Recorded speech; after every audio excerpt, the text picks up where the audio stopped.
And on today's show, why retirement plans can be a sudden impact on the tax returns of the charitably minded. Part 2 of this week's series on end-of-the-year charitable giving strategies for 2014 with top producers Mike Kilburn, CLU CHFC, and Rob Odell, CFP. Hi everyone, I'm Steve Savant, syndicated financial columnist and contributing author to InsMark, LifeSpecs, and Backroom Technician. Let's get down to business. Well, welcome to the show again, Rob, Mike. Boy, I like this, having you guys in here at the end of the year. We're going to have to do some more things on the other side of the year and not wait always till the end of the year to do this. But I want to talk about retirement plans. Now, I keep thinking, I'm so sorry, but I think I'm like most advisors. I actually put this plan in for my own income.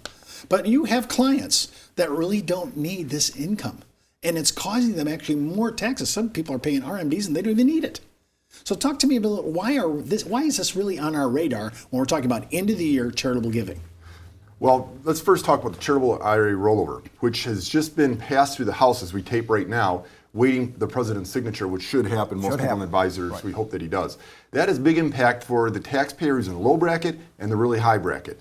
And first, let's just go through and talk about what the charitable IRA rollover is. It is for those who are in RMD, meaning they're over 70 and a half, allows them to give directly from their IRA to the charity of their choice. It cannot be a private family foundation, cannot be a donor advised fund. Has to go to an end charity. They must be over 70 and a half, only from an IRA, not a 401k, and it counts as the required minimum distribution. The maximum gift is $100,000, and it's eligible charities, as I just mentioned, and they need a written receipt. Why is this important? Is that it does not boost up their adjusted gross income. Effectively, when they give from their IRA to charity, it's an above-the-line deduction, which is more valuable than a below-the-line deduction. All of it, if they went up to $100,000? They could do that, correct. In 1 year? In 1 year. Wow. Right. So, now, not 401k, but they could they tactically roll a 401k into an IRA to accomplish the same? Most people 70 and a half have already done that. Okay. When they're over there, but it's in lieu of the required minimum distributions. And this, when you say it counts towards RMDs, it counts in reducing them? Counts as a required distribution. So if you made a $100,000 contribution this way, and you had to take at least a $50,000 required minimum distribution, you've done it by taking that $100,000. Exceedingly done it. Correct. Okay.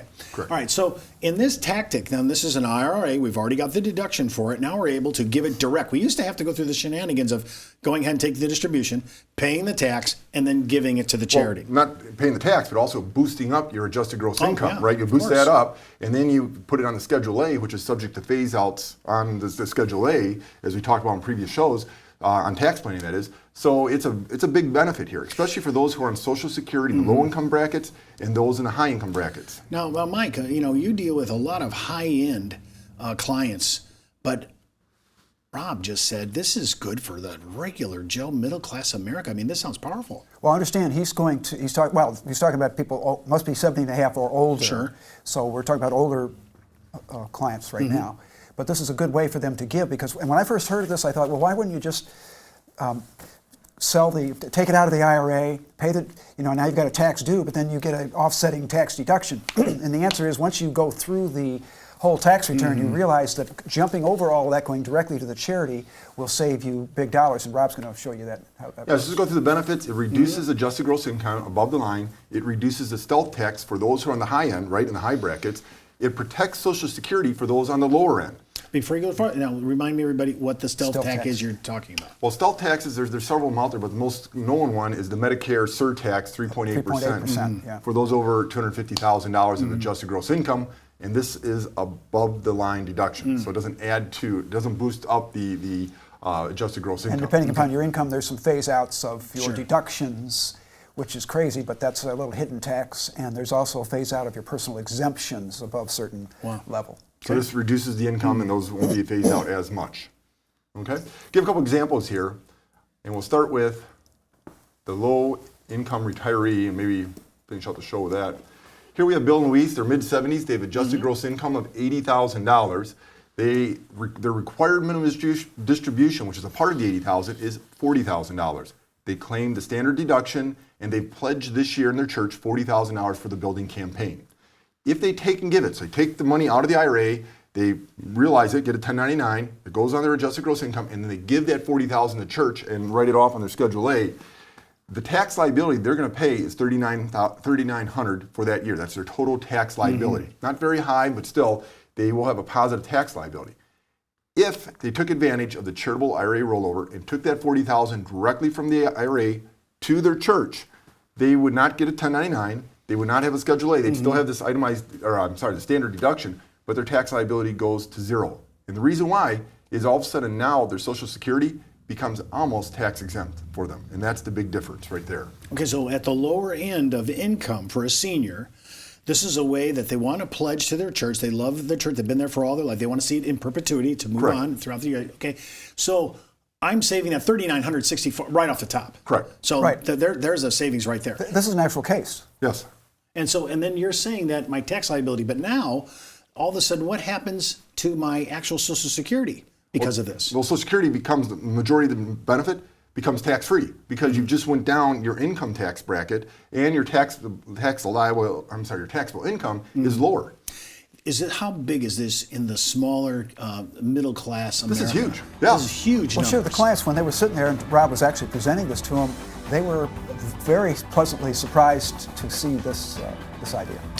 We come back from the break, we're going to continue more on this. This is a huge idea. I love that. This is great for the regular Joe giver in America.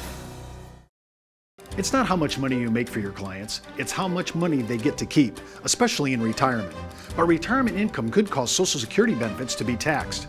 One tax advantage alternative is life insurance designed as a non-modified endowment contract that can generate tax-free income without taxing Social Security benefits.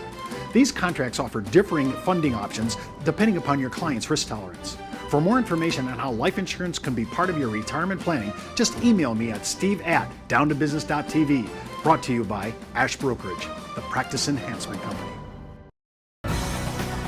Well, welcome back to our second segment. Again, we're with Rob O'Dell and Mike Kilborn. We're talking about charitable giving for the end of the year.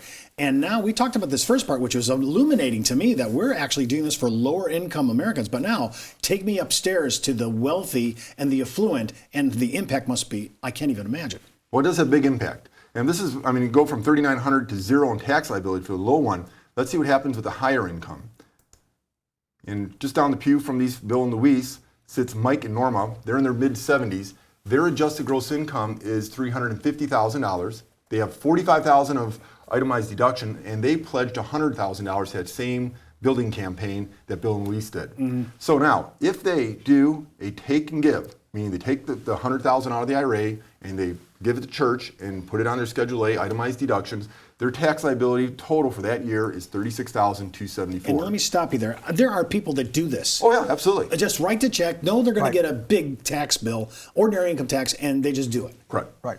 Right. See, that blows my mind. This is why, as an advisor, these are great tactical issues. Not only end of the year, this should be planning year round, but I love this number. That number is staggering, and you have people that do this because their heart is right. They Right. want to give. Exactly. Why can't I make the heart and the economics work? Right. Now, let's just say Mike and Norma here do not have appreciated assets to give. So if, hopefully the president passes this bill, signs it, if they were to give the required distribution directly from their IRA to the church, their tax liability goes from $36,274 to $31,382. A tax savings of almost $5,000 just by doing that one simple move. And why that is their adjusted gross income is less, right? So they're going to be paying less stealth tax. They're going to be paying less tax overall, and they'll have more or less phase out on their Schedule A. Okay, so the stealth tax, you're going to remind me, well, the stealth tax is the 3.8%? That's one of them. That's Correct. one of them. Right. Okay, so yeah, one of them, yeah. So, and this helps out. So we're looking at numbers that reduce exposure to stealth taxes, if I'm hearing you correctly. Correct. It reduces my actual bill due to the IRS from an ordinary income tax point of view. I was able to give to the church that I wanted to do, and I've looked at a really, everybody wins in this issue. Right, and even back to Clockup, when they contributed this money to the retirement plan years ago, they received 100% income tax deduction. So these are pre-tax dollars, and that's what makes it so powerful. Now, when you show this to clients and they see these numbers, their response is, We can do that? Yeah, it's We like, can do why that? wouldn't you do this? Why wouldn't Why you would do you not? this? I mean, I say that to clients sometimes. Why are you hesitating? Mike, you deal with some of the top affluent clients in the United States, and I'm talking serious uber wealth. This tactic, how many times do you show this? Oh, they'll make the decision right on the spot, but I show it every time I see the opportunity to. And how I would think the opportunity must be huge at that level. It is. And as Mike, I'm going to steal a line from Mike here. The biggest villain here is procrastination. And so what has to happen is the checks have to clear by December 31st. In human nature, a lot of my clients, they'll wait until December to start writing the checks from their IRA directly to charity. Now this year's been challenging because there's the whisper is they're going to pass it, they're going to pass it. Yeah. Congress just passed it, and hopefully the president signs it soon and becomes law, so the checks can go out and be And did cashed. it pass on a bipartisan It- vote? Okay, well, Yeah. maybe the odds are high now. Yeah. So they odds are are because the same thing happened last year, and the president signed it. It was actually how many years is this? 3 years, 4 years now? It's been 9 years? years. 9 years? But it's been Okay. off and on, and the bill before Congress is making it permanent, not a patch. So that's a big issue too. Now, when we're looking at these are for the IRA rollovers. I love this charitable giving using that. When I haven't, when I think of, I love the old King James phrase, the bequeathing of something. You have that phrase. Yeah. Bequest. What's the difference between that and basic giving? Is there different? Absolutely. The IRA rollover, charitable rollover, is during life. Bequest is at death. Ah. So now, if you were going to give an asset to charity from your estate, what asset would you give? Well, Mike and I would argue that you would give the IRA or something that's pre-taxed. And the reason why is when it goes to that charitable organization, It's you a get whole dollar. You get the dollar goes all the way over, and they get a full dollar. Mm-hmm. But if you if you don't do that, you give it from some other area of your estate, your assets, then you've got to pay the taxes on the IRA's dollar that you take out. And if the IRA goes to the children, they pay tax on it. The charity will not pay tax on it. And if you own stocks, they get a step up in basis upon death. So it's the most tax efficient asset to leave at death to charity. Well, what I'm looking at, give me an example of what I'm going to give away at my death. Okay. And I'm assuming that the reasons why I'm choosing this, making this selection, is because there's certain things I still want, maybe when I'm alive. Right. But we're not doing any income plays yet. We're still just giving money to the charity yet. Yeah, We've I've got got- that far. right. in any I've of got a that good thinking. example. I had a client, she had $2.5 million in her IRA, and we figured about a 6% income, which was how it was working. And from that, we were able to pay the tax and then purchase a life insurance policy on her life that created $5 million for her children. Think about that. They would get $2.5 million less the income tax, less the estate tax, but now they're going to get $5 million income and estate tax free. And at her death, the $2.5 million went to charity. So during her life, the income from the $2.5 million paid for the life insurance premium, and so now the kids are way better off, double, and her charity's better off at her death. I think most people, when you're looking at this replacement, the beneficiaries usually show up and say, "Well, I really take a dim view of you giving my inheritance away." But Yeah. you just said I just doubled it, Way better. and tax advantage. In fact, it was more than double because by the time you get to the net, I think they were going to, out of $2.5 million, they were going to net 800 and some odd thousand after income tax and estate tax, and now they're getting $5 million income and estate tax free. Well, that's all the time we have for today. Remember, before moving forward with any of the ideas on our show, always consult your tax advisor, legal counsel, or your broker-dealer compliance officer. Missed an episode? Just go out to our video archives. And remember, you could be wiser as an educated advisor. I'm Steve Savant, and we'll see you tomorrow.